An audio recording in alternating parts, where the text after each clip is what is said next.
يا وليه مكلضمه كده ليه؟ مفيش، جيب العوائد سليمه يا رب. اللهم اخزيك يا شيطان. يا وليه مالك؟ مفيش، قلت لك سيبني في حالي. يا وليه ما تتكلمي بلاش الملفات دي.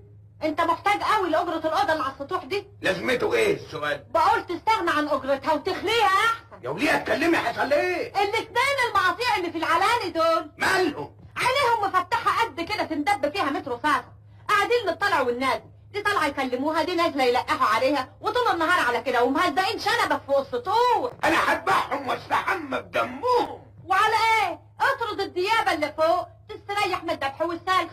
النهارده كان هزار، بكره يبقى جد. مفيش بكره، الليله. الصباح بقى. ده لا يستحيل. شنب اوديه فين؟ حطه تحت المخده. ده انا همسح شنبهم، ده انا هقطعهم حتت. يا خراب ابيض يا جدعان. احفظك يا معلم، يا دي الخامه يا دي النجمه يا دي الندامه.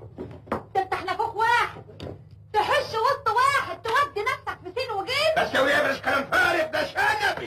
يقطع لساني انا اللي قلت لك. هم فاكريني ايه؟ مقطف جردل. اسمعي يا وليه، عليا. صوتي عليهم واطلبي لهم الاسعاف. امرك يا معلم. ولا اقول لك اطلبي لهم الحنوتي.